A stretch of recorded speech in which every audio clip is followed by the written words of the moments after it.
And you're back at the RIABU exhibit here at the SMEICC Conference and Expo 2019 with Simon Littlewood and Mark Laudi. The Minister for Trade and Industry, Chun Singh, this morning on stage, had quite a lot to say about scaling up. And so in the next couple of minutes, we're going to talk about the sorts of skills and tools you need to scale up your business. Simon, there were three main points the Minister made about this. The first is that all SMEs can avail themselves of plug-and-play solutions. In other words, rather than trying to build HR systems from scratch or hiring a software company to build a platform, go and look out for solutions that others have already developed and are making available. Shortcut, just cut to the chase, avail yourself of those plug-and-play solutions. The second point was the need for scale, because those plug-and-play solutions will allow you to scale up quickly. But he also said that after about 100 million in revenue, it becomes much more difficult to get to the next 100 or even 500 million and beyond, because the skills that you have in order to get to 100 million may not be applicable to get to the greater scale beyond that. And the third part was about government grants, and he very interestingly said that the whole government grant scheme is being remodeled so that rather than SMEs having to go and look for which grant is suitable for them and applying for it and going through that process, they're looking for the government to actually, for you to go to the government with your plan and say, here it is, this is what I want to do.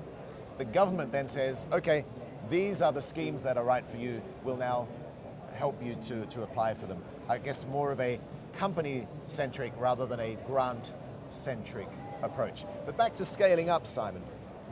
What sort of skills are necessary for the more than 100 million in revenue that are very different from the skills that you applied to get up to 100 million to begin with? I think, one of the very obvious things about the world we find ourselves in now is that we have a lot of digital solutions, and that's the great thing about plug and play, because plug and play says I can capitalize on the knowledge of others who've done this before, and I can do it very easily. I don't have to go to a library and read 50 books. I can just plug in to something that will do it for me. Yeah? I think that in terms of scaling up, particularly if you're a small or medium enterprise, is aspects of business which have relied on face-to-face, on relationships, on personal knowledge, become simply unworkable after a certain point, particularly when you're dealing in multiple markets.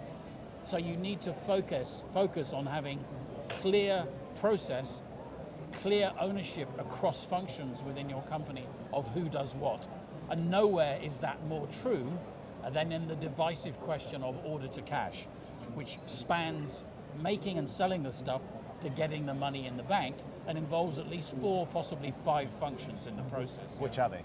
Well, they would be design and manufacturing, there would be sales, there would be marketing, there would be supply chain, which is delivering it, and there'd be finance that sadly often finds itself at the end of the day trying to collect the money when nobody early in the process has really bothered to give that much focus. Yeah? Yes. And if you were part of that Scale Up Singapore program, currently the first cohort of 25 companies set to graduate, more are being sought that have I suppose the potential to become those $500 billion revenue companies.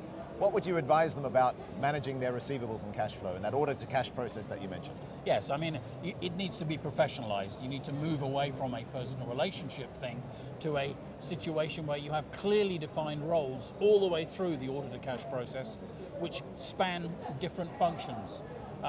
And ideally you need to use standard templates, standard approaches, and a consistent approach all the way.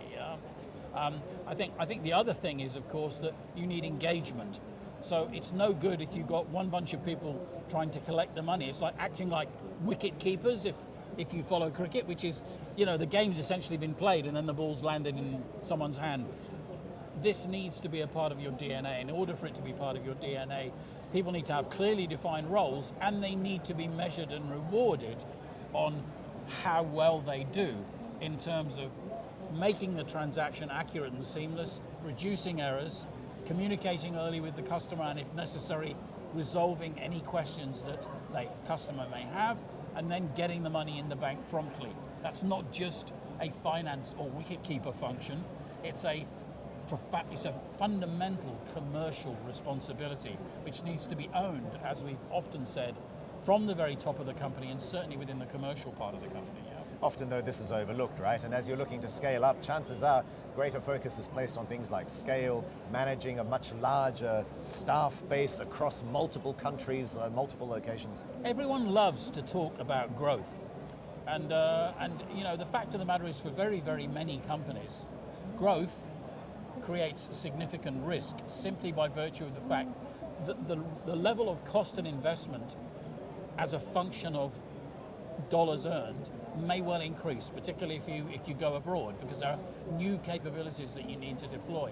And if you're not careful, the level of working capital that you require will not grow in a linear fashion, it may grow in an exponential fashion. If that happens, and if you're not ready for it, and if you're not in a position to get paid promptly, it can lead to very, very dire consequences. Yeah. So I think an important part of the discussion around growth and leveraging modern solutions is ensuring that you are really disciplined and clear about how you go to market from a balance sheet and receivables perspective. Yeah? Yes. Simon, good to see you, and would be good to see you too here at the SMEICC Conference and Expo in Singapore. We're at B18 at Suntec City Convention Centre, and of course we can talk more about how to ensure that order to cash process works like a well-oiled machine in your organisation.